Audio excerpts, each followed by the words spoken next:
Good morning. This is Windy Wanders the City with your host, Paul. I wanted to wake you up to just a gorgeous view of the city. So we're up at North Avenue and the lakefront. And you can see to our left, you've got the Ferris wheel out there on Navy Pier, John Hancock Tower, and part of the Mag Mile and Streeterville just ahead of us. And we're starting here in Chicago's version of Chess Park. So we're going to very quickly leave the lakefront. I just wanted to open you up with beautiful scenery. Hopefully it's enjoyable. And then we're going to head underneath Lakeshore Drive.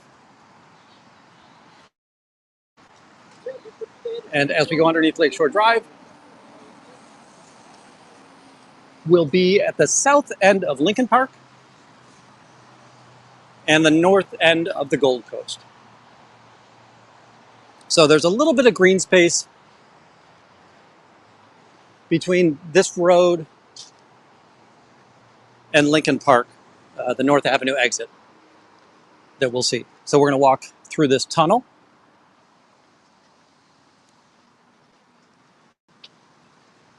Hopefully the camera will adjust quickly. You might get a little echo.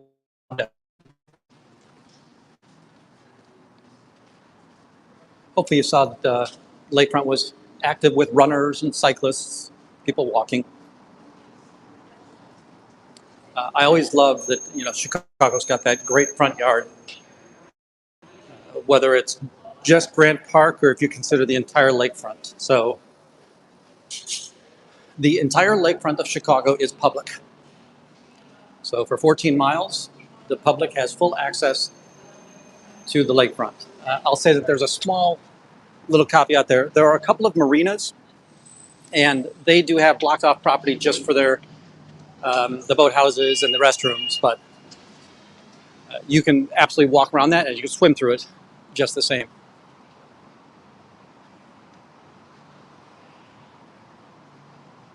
And here we're seeing the North Avenue exit off of Lakeshore Drive. You've heard me oftentimes talk about the Divvy rideshare. So in Chicago, you can sign up for Divvy, and you can just pick up one of these bikes anytime you want to and head anywhere else you want to go in the city. You get 45 minutes for free in a given ride, but you could Pony Express that and then just park it, pull out another one, and do it all over again. So again, we're seeing this luscious green space. Chicago planned for most of its green space, and they definitely do pay homage to green space whatever they can. This particular space, yesterday, if you were on the channel, you would have heard me while I was in Lincoln Park talking about that this used to be a cemetery. This was the northern boundary of the city, and it was a cemetery for many years. And eventually they basically decided to move that cemetery. They dug up most of the remains and moved them to another location. Every once in a while, they would still find remains in here. Not by any means nefarious, just accidental overlooking of when they were trying to do it. At the far end of this little narrow green patch is still a mausoleum, and that family, their remains are still here. If you ever look up Chicago, it's called Hidden Secrets, and the Hidden Secrets will show you kind of the interesting points in this park. Now, we're only one block away from the lake at this point. Well, you've got Lakeshore Drive, but Lakeshore Drive and then one block, and then we'll go on to Astor Street. Today I told you we're going through the Gold Coast. Something that's interesting is the Gold Coast was not the original name. It was originally the Astor District, and it is the wealthy families, right? The John Cabot Astor and family that were moving here. I think that this Green Vardaman Block is a dentist, and he was well known for coming up with a bunch of dental procedures. And now I'm going to walk past the Astor House, which is the northernmost house here in the Gold Coast. Chicago neighborhoods migrate. So when the Astors came here, this has been a wealthy neighborhood ever since the Astors came here. But the original magnates of Chicago, right? The Fields, the Potter Palmers, the hoteliers, the retailers, they lived on the south side. So there's a mansion district on the south side. Eventually, as cities do migrate, most of them moved up here to the north side. This is the Astor House. This is private property. I think that they do allow for tours. It is a museum. We'll walk over to State Street and then come back, because I want to walk down Astor Street.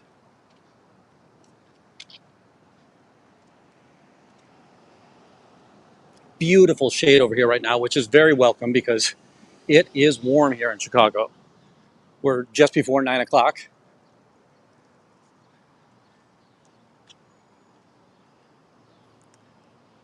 And you know what? I'm going to walk around this property because there's an alley behind this property that has an interesting feature. Make sure I've got the house still in frame. We'll see the carriage house in back, right? So that's a carriage house, and in my entire lifetime, that would be considered a mansion. I could still not afford a house as big as that carriage house. But there's an alley that runs behind that, and it's very significant in that the material used to build that street or the alley is different than what we're used to. So we know that we've got pavement these days or concrete these days. We've seen cobblestone and brick before. But this particular alleyway, and it used to be most of the streets in this area, are made of wood. And I'm not sure you'll be able to pick it up here, but you should be able to see the rings in each of these little bricks of wood.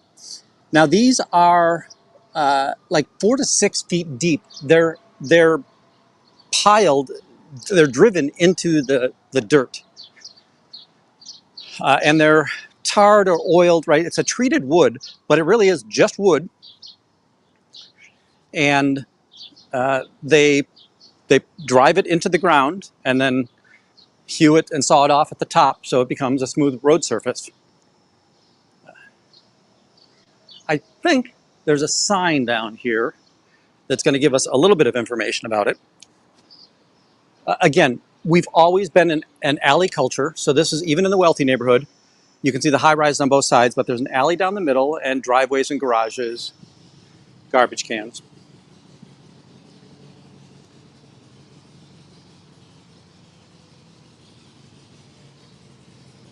Coming back past the carriage house.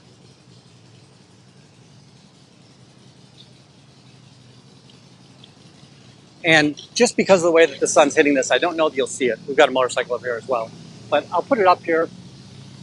I'll use my other phone and I'll take a snapshot of it. But this was built in 1909 and then restored in 2011. I'm going to take a camera with my picture with my other phone, and I will post it as a community post.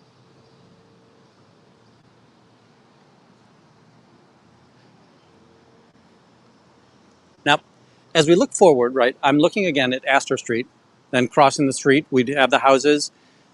Then behind this row of houses is Lakeshore Drive and then the lake. Now, the lake's going to slowly move away from us. So as we go 2 or 3 blocks down, they'll start to be able to put more buildings to the east of us. But for right now, this is the easternmost you could be on Astor Street. And as we walk down, right, these sidewalks are just absolutely beautiful. You know, looks like what I would have imagined the old French neighborhoods to be, where the wealthy aristocrats would have lived.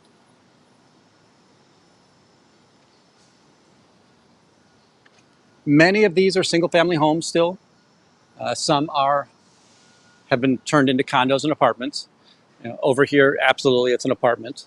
It's a tall building, probably 15 to 20 stories tall.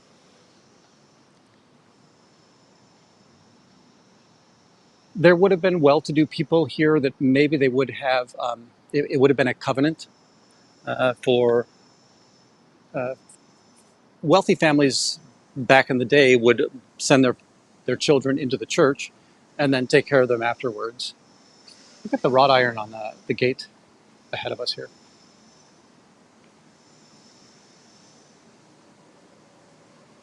There's some renovation going on over on the other side of the street.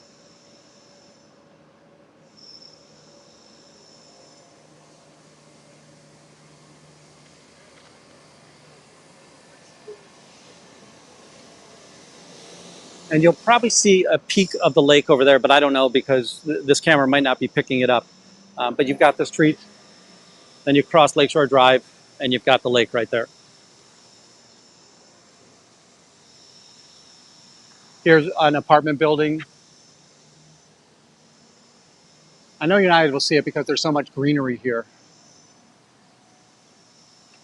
But kind of give you a look at that. And then on the other side, we'll see more of the historic mansions.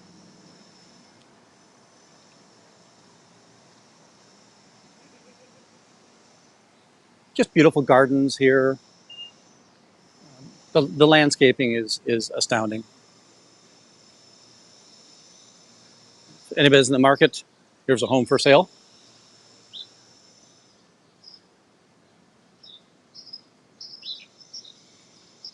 I enjoyed running down these streets in the morning. They're very, very quiet.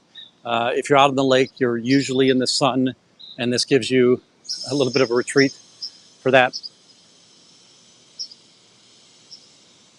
Got another home on the other side of the street that looks to be for sale.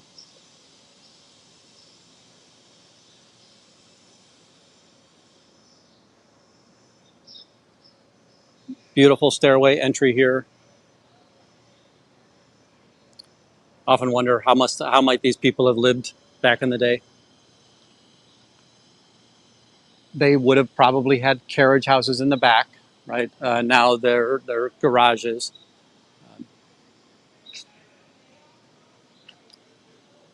All the houses are very unique, right? So they would have all hired an architecture to make their home more impressive than the next one.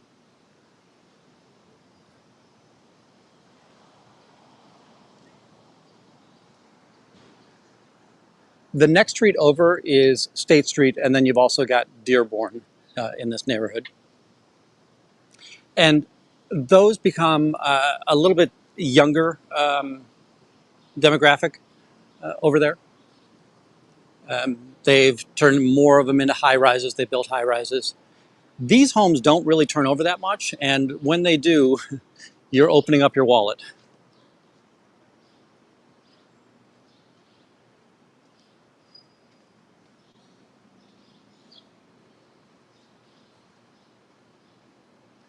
Now we're down to Schiller Street. I think the next one is Division, but there might be one more between us.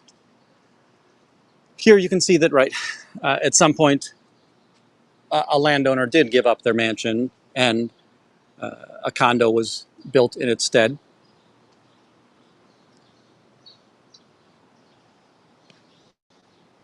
Looking westward back towards the city. The far street there is Clark Street. So you've got State Street, Dearborn, Clark. Church down there. You know, let's walk down to the church and then we'll come back and finish heading down Astor Street.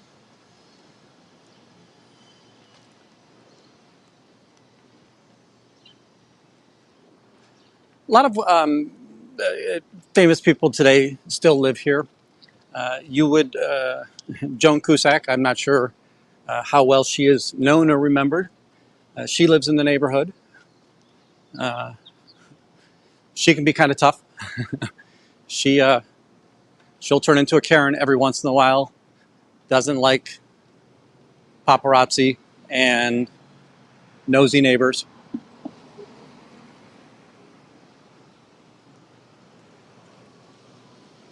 Yesterday after the church, I took an awful lot of just static video of St. Michael's Church. And St. Michael's Church is where Lincoln Park was kind of grown around. So all the German residents were patrons of St. Michael. And that's a little bit further in. And there's also a Buddhist temple in the middle of that park. So this church has been turned into a house since, but you can see up top, you've got the cross on top of the turret here. As we look down the street, right, wrought iron everywhere. And just beautiful tree-lined streets. Very quiet.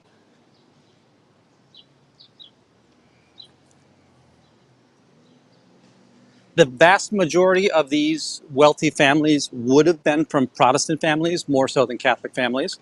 And there are also, a fair share people from the Jewish faith in this neighborhood.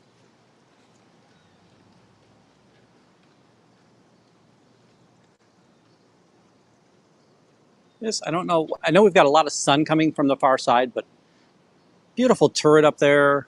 They've got the hanging flowers. Just really, really beautiful area.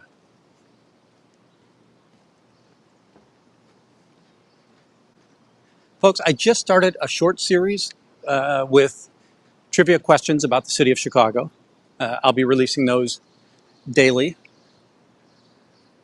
just to see if we can trigger anybody's curiosity. Figure out what you do and don't know about the city of Chicago.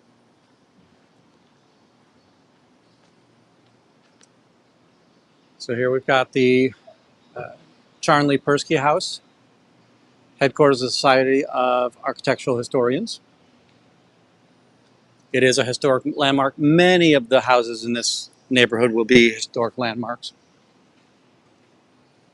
I'm confident that the Astor House that we saw at the top of the stream is a National Historic Landmark. Look at the marble cladding on the doorway here and the old letterbox, right? And apparently I would have said that this is probably originally a French person. There have been times when this area would have been places where foreign dignitaries would have either stayed or it would have been their embassies. This is a beautiful garden. I've been in here before.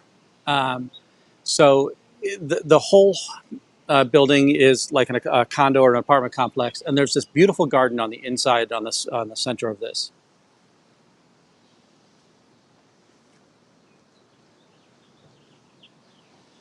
Keep heading down Astor. Oh, beautiful little bunny in their fountain.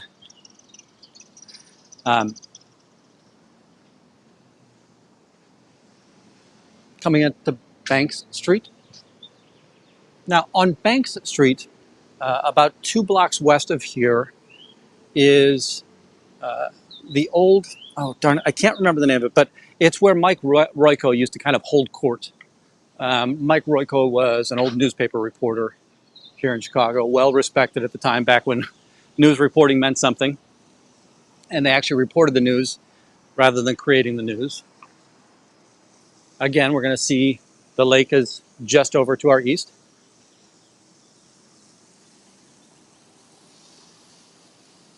Here I'm going to show you the west side of the street because the east side is mostly apartments at this point, but just the beautiful old gray stones over here. Again, we're walking south on Astor Street. You're facing mostly west, a little bit southwest.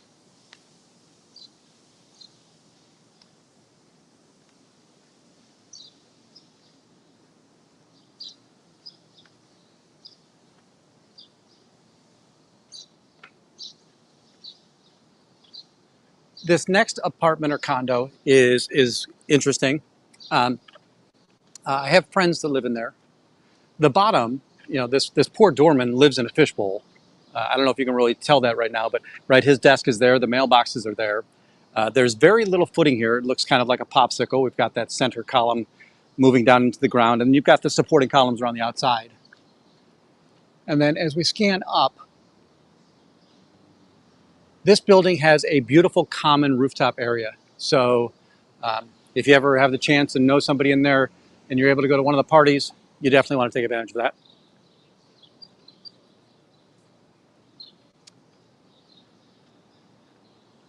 Now we're to Goethe Street. I have no idea how you really say it. Goethe.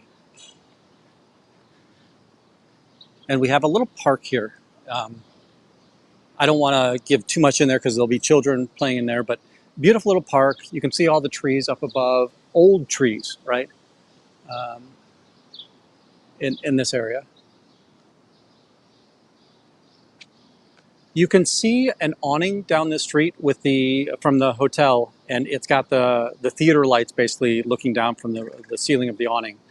That is the old bar that I think it was the Palm Courts, and that was, you know, again, where Mike Royko used to hold court.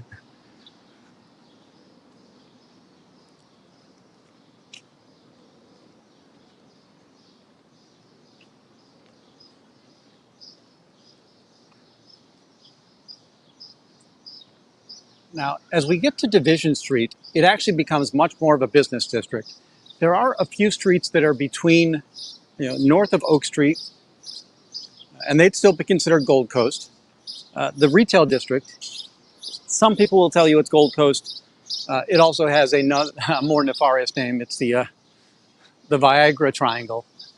It is a place where you will oftentimes see older men of wealth with very attractive young women.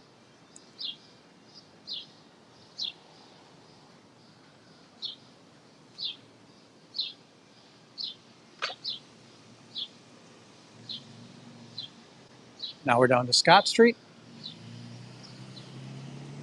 Again, you're just seeing, you've got the newer brick home here on the corner, and then an old red large stone home, and then the white large stone home, another red large stone home, another black large stone home.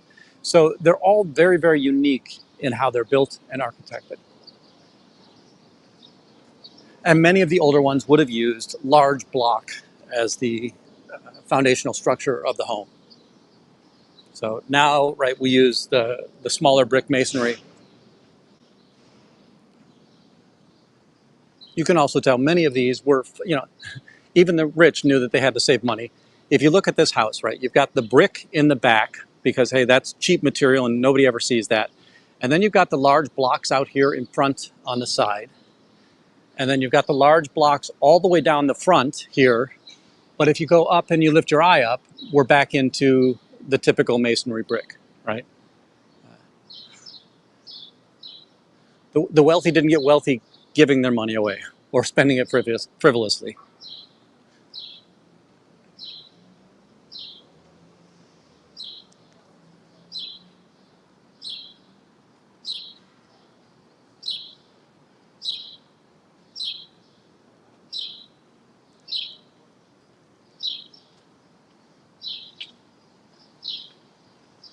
And now we're done with the purely residential part of Astor. So, right, we went from basically North Avenue, or the park at North Avenue, we were slightly south of it, down to Division. I'll walk down here and I'll give us a shot of these few houses before we walk towards the business district of Division. Again, you can see the lake in front of me. And then again, the rows of houses here.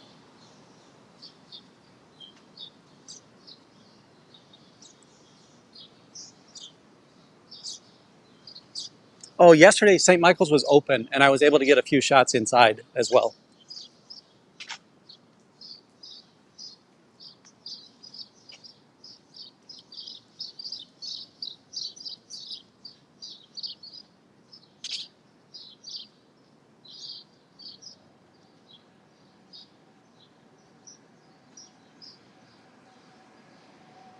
So this one obviously is an apartment complex now because it's being managed.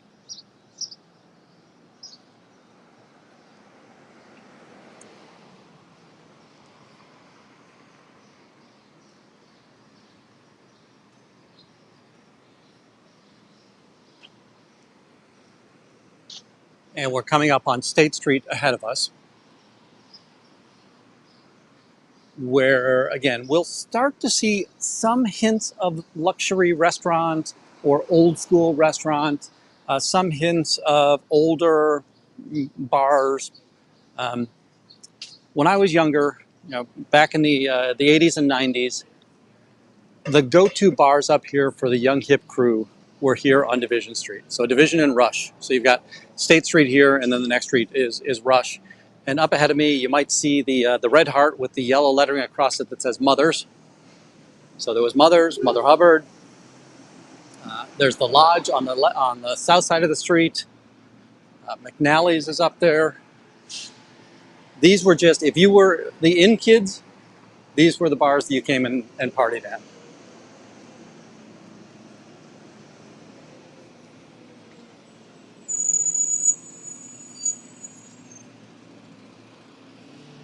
And now we'll turn south onto State Street. And as I had said, right, we're going to start seeing a little bit more retail here.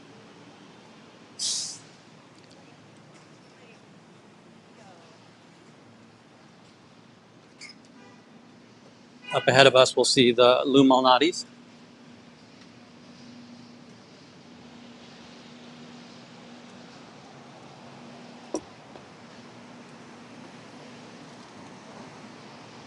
We're starting into the tree streets at this point. So you've got Elm Street that's ahead of us, eventually getting to Cedar, and then Oak Street. Oak Street is the top of the Mag Mile. So this is the restaurant, Lacombe. Look at the line waiting to get in. We'll continue down, right? Abercrombie Fitch. This again would be all residential down the street to the lake. And we're a little bit further away from the lake now.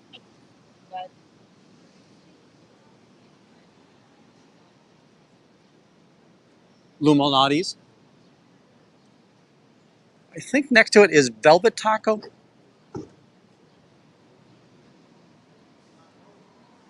Doc Martens shoes. That's plain and simple. These are tiny, narrow retail spots. They're just, real estate's at a premium down in this area. Here's a very popular independent bakery coffee shop, the Goddess and the Grocer. So you'll see them in several places here in the city. Warby Parker.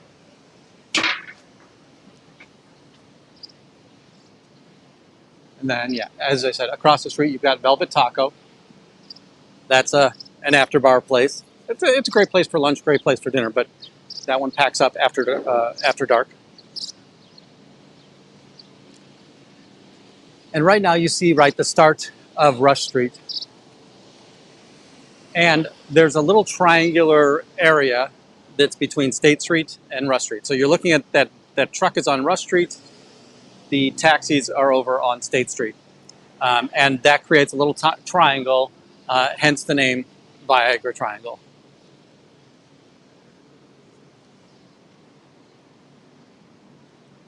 This actually looks to be a change. I don't think, this used to be an old Italian restaurant called Rosebuds. This recently changed. So they've rebranded it. And then you've got Gibson's across the street. There's a Hugo Frog in that building where the Gibson's is at. For those of you that like your $100 steaks, Gibson's is a great place to get that.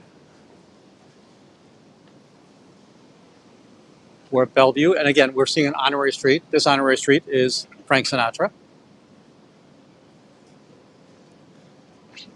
And then I will go ahead and walk down the residential again, but you've got Oak Street, which is the next street, and that's going to be retail. I'll walk out Cedar, and then I'll walk back in on Oak Street. But you've got, there's Tavern on Rush coming here, but there's always been a Tavern on the Green in this neighborhood. Coming up on a diner. I'm going to put my camera up. There's a couple of children here on the sidewalk.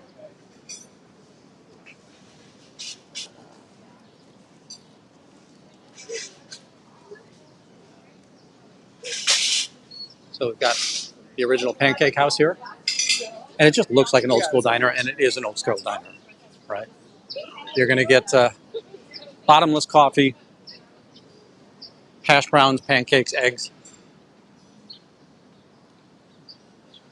Beautiful little courtyard here in front of this building. Many of these, right, when you saw the wrought iron, there was some form of a garden restaurant. I'm sorry, a garden apartment. Now, sometimes those garden apartments would have been house workers, and other times it's people who are renting, right? Originally, they would have started out as the servants' quarters. We're on Cedar Street. I will tell you there are 3 or 4 different movie stars that live on this street. I have no need to show you the maps of the stars, but we do have that here.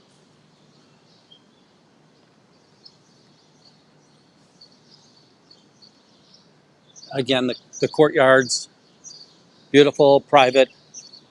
Let your puppy out there in the morning, let your kids out there in the morning. This is interesting, and I'm going to say deadly, it seems like. So if we look up top, right, we've got the fire escape coming down in the spiral. That looks like a nice tripping hazard. Don't know if the camera will pick this up, but the white stone at the top of this has a greenish tint to it, which oftentimes in granite you would have seen if there was any kind of copper ore in there. Those would be copper veins that would have turned green. So don't know if that was intentional or not, but it definitely is noticeable.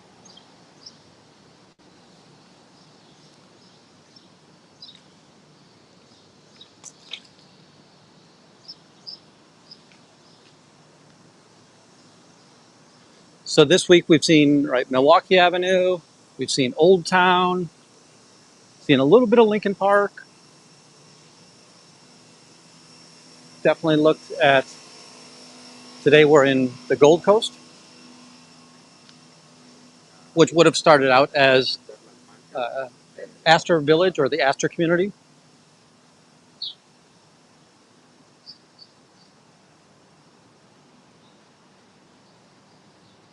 This street, so we're on Cedar Street.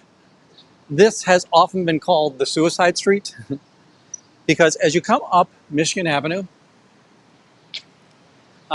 eventually you have to kind of go underneath Lakeshore Drive. But this street needed to be able to have an exit so that you could get onto Cedar Street from Michigan Avenue.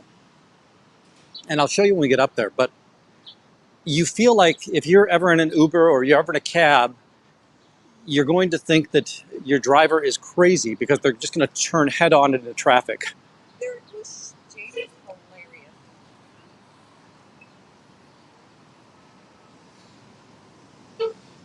And what it is they're coming up this street and they'll take an immediate right-hand turn onto this street.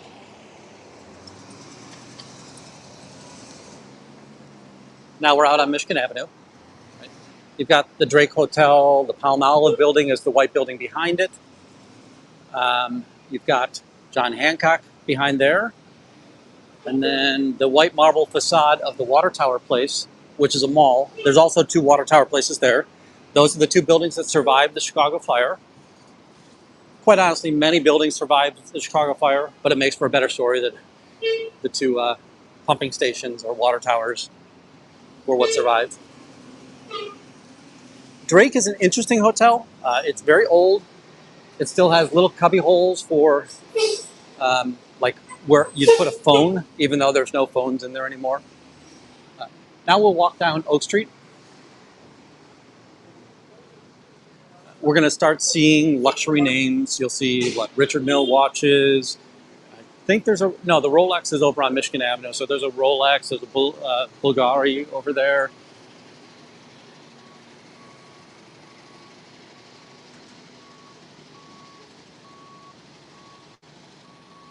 Panerai watches.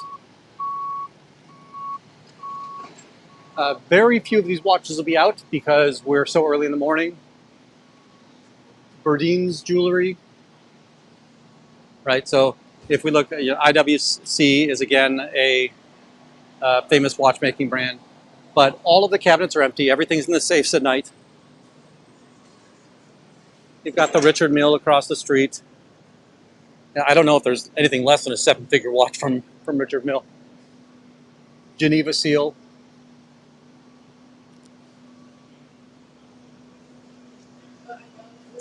Ronzi's Jewelry, which is it's a private jewelry store, but then they do have little boutiques for some of the upper end watches and jewelry.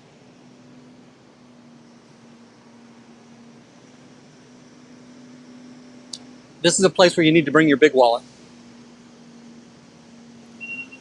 You've got Chanel, Van Cleef & Arpels, famous historic jewelers, Dolce & Gabbana.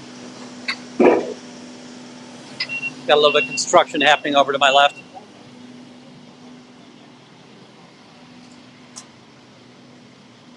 Tom Ford. I have no idea who Buccellati is or Buccellati is.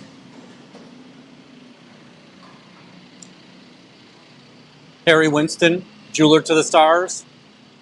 Historically, when you were watching the Oscars, it was usually his jewelry that were on all of the movie stars as they went up on stage.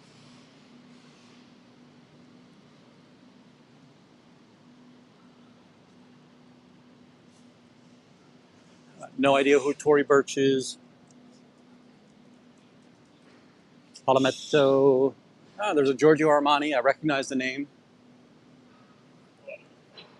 Let's go ahead and walk over onto the south side of the street. We'll get back to Rush Street. The street's closed down right now because of that construction that we just passed.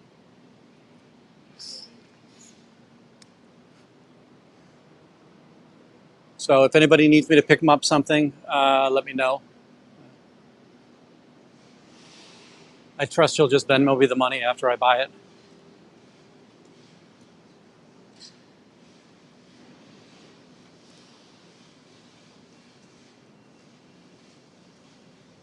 And now we're coming up on a Cartier. Again, it's 9:30 in the morning, so none of these buildings are really open.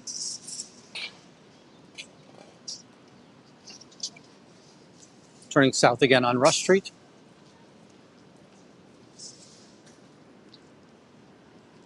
Now, when I turned onto Oak Street, the building that would have been just to my south was one of the watch stores. And now we have Walton Street coming up. And Walton is the northern side of the Bloomingdale's building. Now, Bloomingdale's has their own shop in the back half of the store, but then the rest of that building in the front half is an open a mall inside. So a lot of boutique stores and restaurants. Here we have the Waldorf or Astoria. I'll go ahead and walk you down to where the entry area of Waldorf of the Astoria is.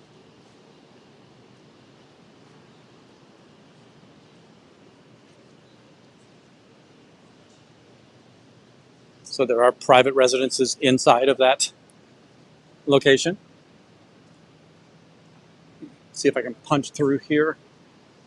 Give you a walk down the street.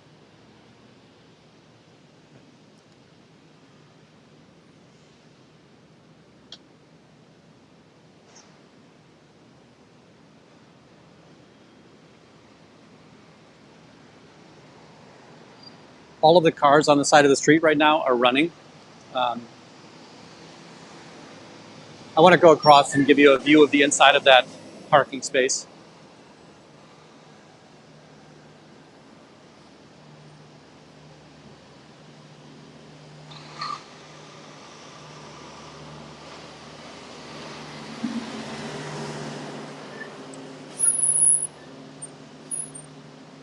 And folks, I don't begrudge the rich. I'm just calling out that this is where wealthy people kind of hang out at. So again, you've got the Waldorf Astoria, and then Piaget, Jaeger-LeCoultre. So these are, again, 6- and 7-digit watches and jewelers. This is This is a place outside of my price range.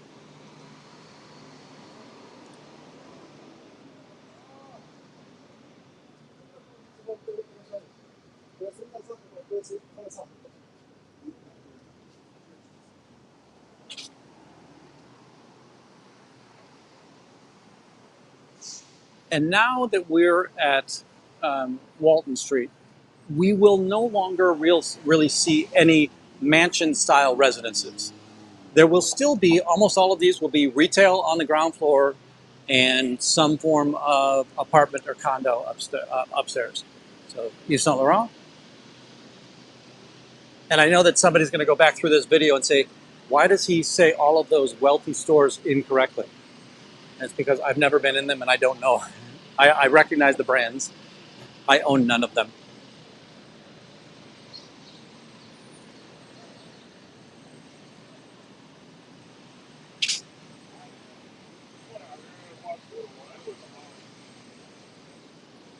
Rush Street is going to continue moving slightly eastward. It's got a very small diagonal um, perspective that continues to move eastward. And now we're on Wabash, right? So where Rush started, it was at State Street, and now we're one block east at Wabash. Again, it creates another triangular little park here.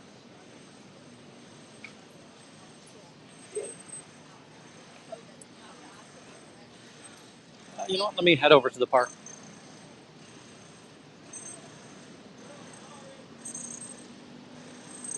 This used to be a tea shop right here. I don't know if it still is.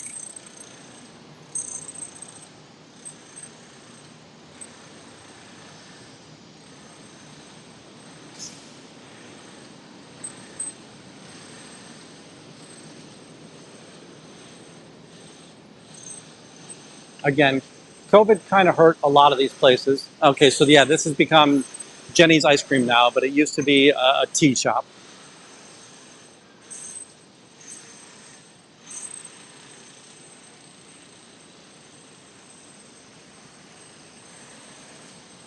And here we're seeing that this particular park used to be the American Legion, and it's in memory of Thomas Hanrahan. I'll say a fine Irish name if ever there was one. Ha! I see a Rivian showroom, so this is new. It did used to be a Tesla showroom.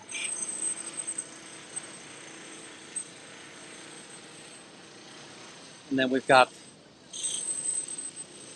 the church here.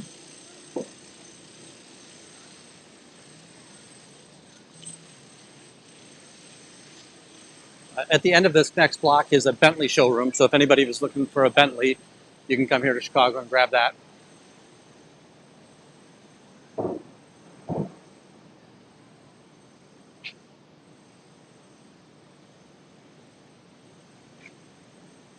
So to commemorate the erection of this statue of the most Reverend James Edward Quigley, D.D., by John Higgins, his loving wife Catherine Higgins places this tablet. And I actually don't know the name of this. I don't think that it is, oh, darn it, Holy Name. I don't think it's Holy Name Cathedral, but we'll find out very quickly. So you can see the Gothic artwork up here.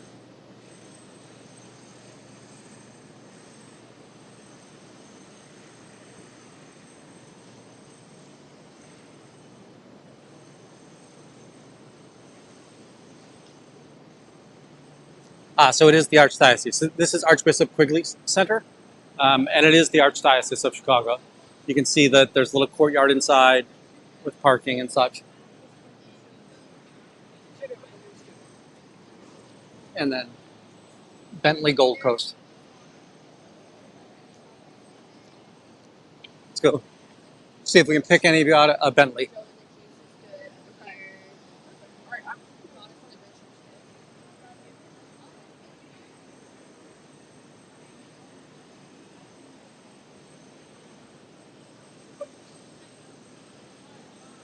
So apparently Bentley does watches as well.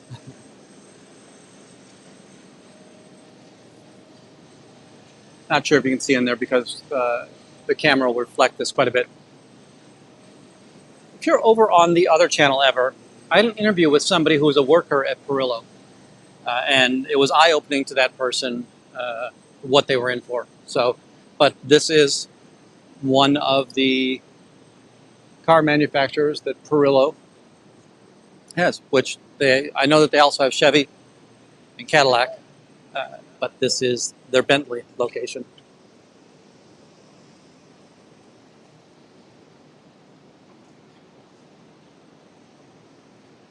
And as we move south, I think I'm ready to go ahead and end today's walk.